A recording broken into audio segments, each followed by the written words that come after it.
Erev Pessar, la veille de Pessar de l'année 1944, dans le camp de concentration de Bergen-Belsen.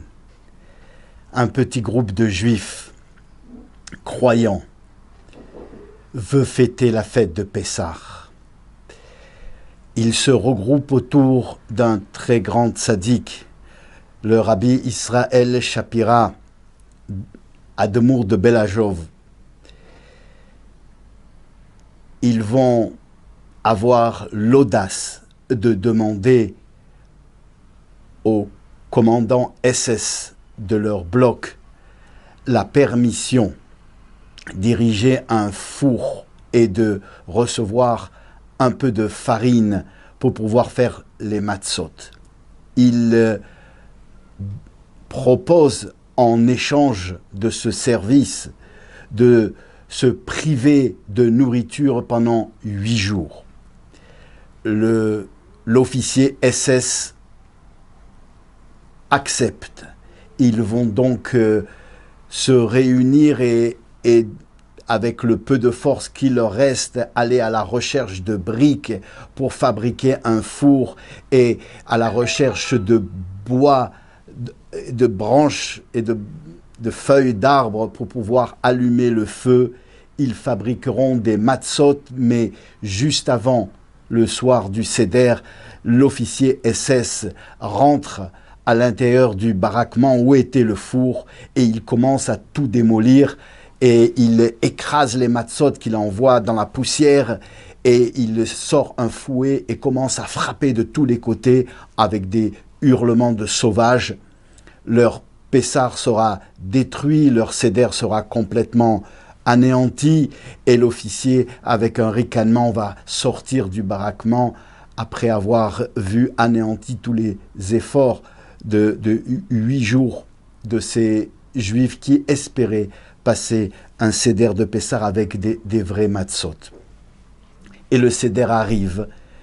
Il ne leur reste que quelques débris de matzot qui sont encore consommables pour la fête de Pessar.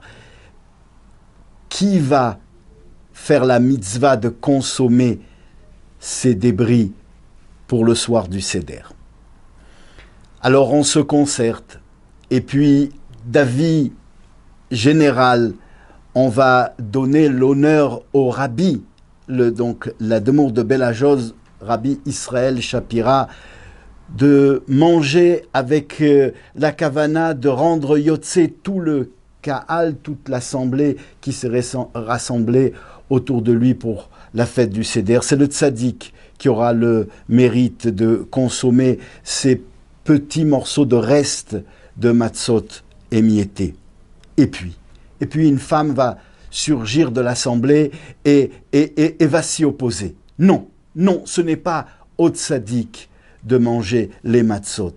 La mitzvah du soir du Seder est la mitzvah d'enseigner aux enfants la liberté, d'enseigner aux enfants la sortie d'Égypte. Ve'igadta levincha, toute la soirée du Seder et le texte de l'Agada est basé sur des questions que posent les enfants auxquelles il faut répondre pour accomplir la mitzvah de raconter aux générations suivante. Eh bien, elle est veuve. Son mari a été assassiné depuis les premiers jours de leur arrivée dans le camp. Elle s'appelle Brunia Koshatsky.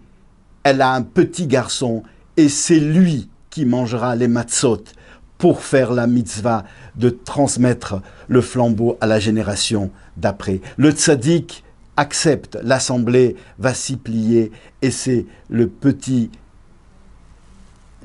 Koshansky qui va manger et accomplir la mitzvah d'absorber des matzot le soir, de consommer des matzot le soir du Seder.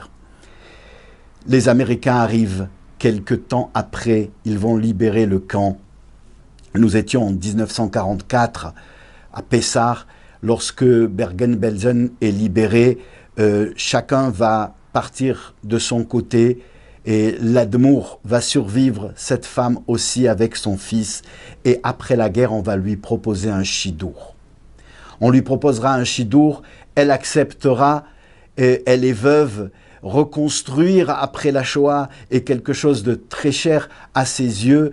Et elle attend avec impatience le jeune homme qu'on va lui présenter. Qui est le jeune fiancé? À sa grande stupéfaction, il s'agit du tzaddik Rabbi Israël Shapira, qui lui aussi était veuf car sa femme était partie avec ceux qui sont partis à Al-Kiddush Hashem dans les chambres à gaz. Il veut lui aussi fonder une famille et à nouveau porter le flambeau de l'espoir du peuple juif. Et quand on lui a dit qu'il y avait plusieurs possibilités de femmes veuves, il a choisi celle-là. Parce que si c'est elle qui a demandé à ce que la soirée du Seder dans le camp soit basée sur l'espoir de faire passer à la génération d'après le flambeau en donnant les matzot à son enfant, eh bien, c'est elle qui aura le mérite d'être celle qui portera la lignée des tzadikim de Beladjov, des Admourim, refonder à nouveau la chassidoute qu'ils refonderont plus tard aux États-Unis. Ils vivront très longtemps. Le tzaddik Rabbi Israël Shapira a vécu 100 ans. Il est mort en 1988. Il a été enterré au Har HaZeitim. Le Maharal de Prague, le grand Maharal de Prague, pose la question: pourquoi fête-t-on la fête de Pessah?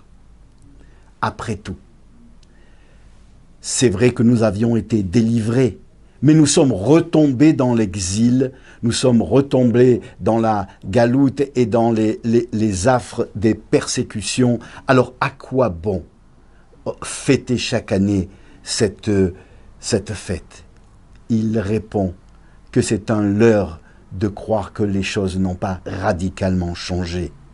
Les Juifs, dit-il, ont reçu, le jour de la sortie d'Égypte, un bien essentiel, un bien en essence, celui d'être capable d'être intrinsèquement libre du fait de l'essence de leur élévation. Eh bien, l'histoire juive est pleine d'exemples comme celui-ci, où des Juifs vont se frayer un chemin éternel, et celui de ne pas perdre un instant cette liberté puissante, intrinsèque, cette liberté de croire et d'espérer dans un monde meilleur. Que Dieu fasse que nous soyons libérés totalement cette année, que nous n'ayons plus à poser cette question: pourquoi fêter la fête de Pessah lorsque nous sommes encore en exil, et que nous puissions cette année fêter la fête de Pessah dans le Jérusalem reconstruit avec le tzaddik Israël Shapira et tous les autres disparus de cette terrible époque, réunis dans le Beth Amikdash lors de la libération finale avec l'arrivée de Mashiach très très prochainement, avant même la fête de Pessah. Amen.